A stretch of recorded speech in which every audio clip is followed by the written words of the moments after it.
दोस्तों, यह कहानी है एक छोटे से गांव के युवक रमेश की, जो अपने दोस्त के घर से देर रात लौट रहा था।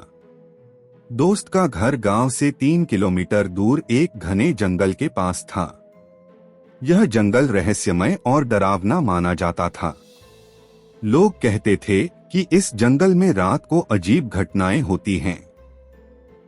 रमेश इन बातों पर ज्यादा यकीन नहीं करता था, लेकिन उस रात हालात कुछ और थे। चांदनी रात अचानक बादलों से ढक गई और पूरे रास्ते पर घना अंधेरा छा गया। रमेश ने अपने बैग से टॉर्च निकाली और सुनसान रास्ते पर चलना शुरू किया। जैसे ही वह जंगल के करीब पहुंचा, उसे पेड़ों के बीच किसी के चलने की आहट सुनाई दी। वह रुक गया और चारों तरफ देखा, लेकिन कुछ दिखाई नहीं दिया। उसे लगा शायद यह हवा की आवाज होगी। वह आगे बढ़ा, लेकिन आहट लगातार उसका पीछा कर रही थी। कुछ दूरी पर उसे एक बूढ़ी औरत दिखाई दी, जो रास्ते के बीचों बीच बैठी हुई थी। उसके सफेद बाल और झुकी हुई काया देखकर रमेश को थोड़ा डर लगा। उसने हिम्मत जुटाकर पूछा, माँ, आप यहाँ इतनी रात को क्या कर रही हैं? बूढ़ी औरत ने उसकी तरफ देखा और धीमी आवाज में कहा, बेटा, मैं रास्ता भूल गई हूँ। क्या तुम मुझे इस जंगल के पार छोड़ सकते हो? रमेश को थोड़ा अजीब लगा, लेकिन इंसानियत के नाते उसने उसकी मदद करने का फैसला किया। जैसे ही वह औरत को लेकर जंगल के अंदर बढ़ा, उसे महसूस हुआ कि हर कदम के साथ सन्नाटा और गहराता जा रहा है। झींगुरों की आवाज भी बंद हो चुकी थी। चारों तरफ अजीब सा माहौल था। तभी रमेश को औरत की चाल में कुछ अजीब लगा। वह बहुत धीरे धीरे चल रही थी, लेकिन उसकी परछाई तेजी से आगे बढ़ रही थी। रमेश का दिल तेजी से धड़कने लगा। उसने हिम्मत करके पूछा, माँ, आप कहाँ जाना चाहती हैं? औरत ने कोई जवाब नहीं दिया।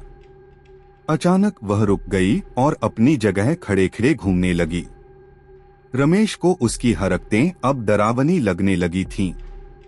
तभी औरत ने मुड़कर रमेश की तरफ देखा। उसकी आंखें चमक रही थीं और उसकी आवाज गूंजने लगी, तुमने मेरे इलाके में कदम रखा है, अब तुम्हें इसकी कीमत चुकानी होगी। रमेश ने डरकर पीछे हटना शुरू किया। उसने अपनी टॉर्च की रोशनी औरत के चेहरे पर डाली, लेकिन वह गायब हो गई। अचानक चारों ओर से अजीब सी हंसी की आवाजें आने लगीं। पेड़ों की शाखाएं अपने आप हिलने लगीं। रमेश ने वहां से भागने की कोशिश की, लेकिन रास्ता खत्म ही नहीं हो रहा था। भागते भागते वह एक पुरानी हवेली के पास पहुंचा। हवेली जर्जर और डरावनी लग रही थी।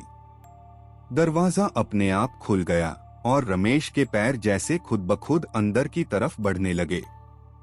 हवेली के अंदर अंधेरा था और एक पुरानी लालटेन जल रही थी। दीवारों पर अजीब अजीब चित्र बने हुए थे। तभी एक आवाज गूंजी, तुम्हें यहाँ तक लाने का मकसद था तुम्हें यह सच्चाई दिखाना। रमेश ने चारों तरफ देखा, लेकिन वहां कोई नहीं था। तभी लालटेन की रोशनी तेज हो गई और दीवार पर कुछ दृश्य दिखने लगे। रमेश ने देखा कि यह दृश्य उसके गांव का था, लेकिन उसमें कुछ अजीब था। गांव के लोग डर के मारे भाग रहे थे और जंगल से सफेद कपड़ों में लिपटे कुछ अजीब प्राणी निकल रहे थे। उसने चीखकर पूछा, यह सब क्या है? तभी वह बूढ़ी औरत फिर से प्रकट हुई और बोली, यह तुम्हारे गांव का भविष्य है। अगर इस जंगल को बचाया नहीं गया तो सब खत्म हो जाएगा। रमेश को समझ नहीं आ रहा था कि यह सपना है या हकीकत। तभी अचानक उसकी आंखें खुलीं और वह अपने गांव के पास रास्ते पर पड़ा हुआ था। गांव के कुछ लोग उसे ढूंढते हुए आए थे। रमेश ने उन्हें सारी बात बताई, लेकिन किसी ने उसकी बातों पर यकीन नहीं किया। लेकिन वह जानता था कि जो कुछ भी उसने देखा वह एक चेतावनी थी। उस दिन के बाद से रमेश ने जंगल की देखभाल के लिए एक अभियान शुरू किया। धीरे धीरे लोग उसकी बातों को समझने लगे। लेकिन रमेश को आज भी याद है उस रात का वह सुनसान रास्ता जो उसे डर और रहस्य की एक अलग दुनिया में ले गया था। दोस्तों, यह कहानी आपको कैसे लगे हमें जरूर बताएं और ऐसी ही रहस्यमय कहानी सुनने के लिए वीडियो को लाइक, चैनल को सब्सक्राइब अवश्य करें। धन्यवाद।